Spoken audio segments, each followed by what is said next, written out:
Let me start with an anecdote. About 5, 6 years ago, I attended a WPP board meeting in London, and I was asked the question of what was it that kept me up at night? And my response at the time was two things really keep me up at night. The first is the shift from linear to nonlinear content.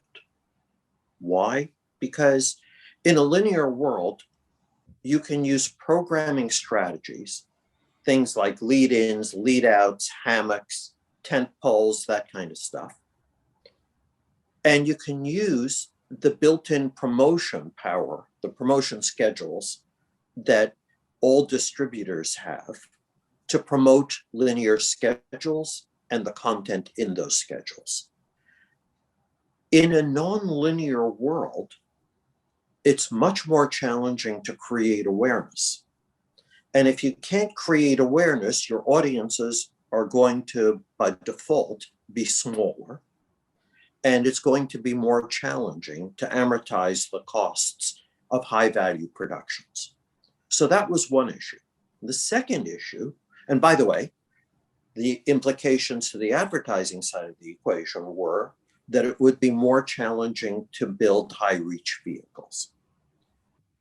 The second element that concerned me was that we were moving from an advertiser-supported content world to one where subscriber support was growing as a percentage of the total contribution.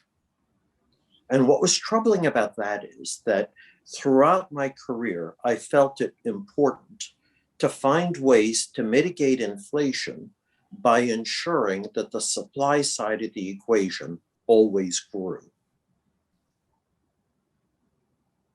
In a world where subscriber support is growing vis-a-vis advertiser support, the ratio certainly, what you have is a situation where you have supply diminution, and that is inflationary on CPMs.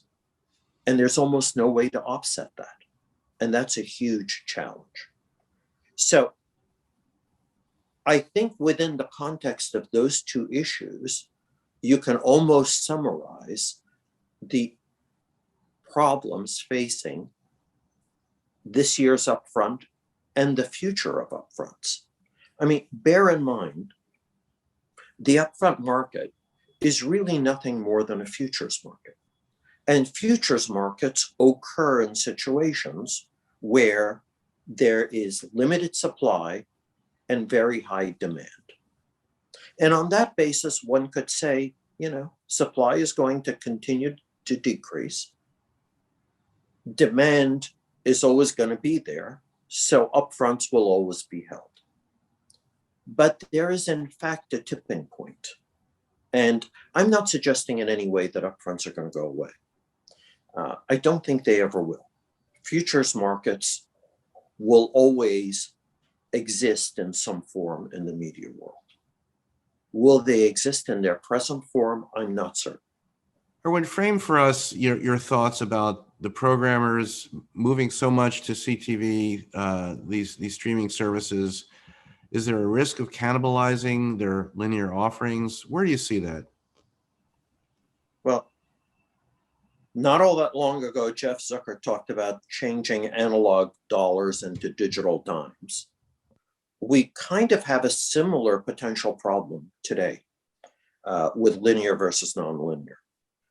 In that, audiences are shrinking on one side, but audiences on the other side don't come all at once. They have to be aggregated over time, which is a bit of a challenge.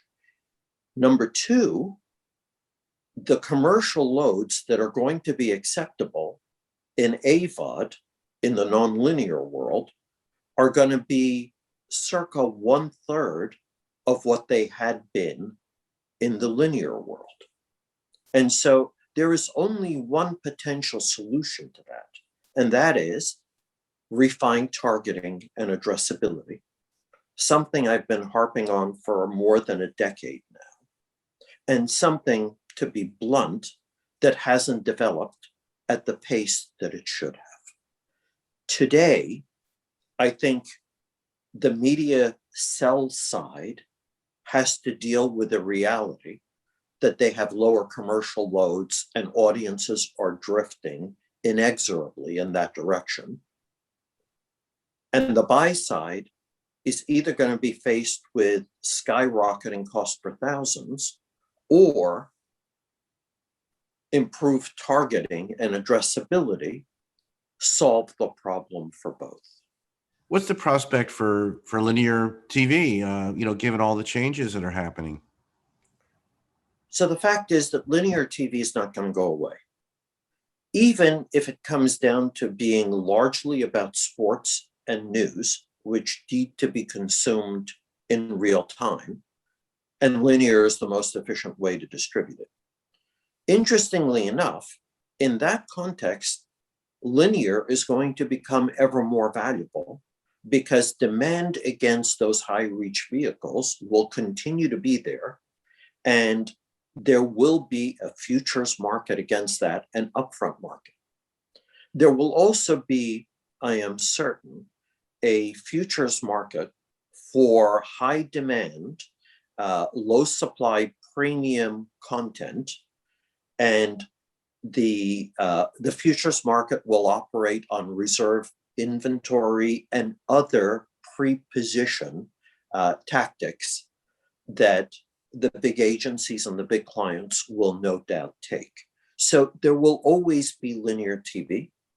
There will always be high demand, low supply premium inventory that people will seek to take action on in reserve plays. And we will always have some form of an upfront.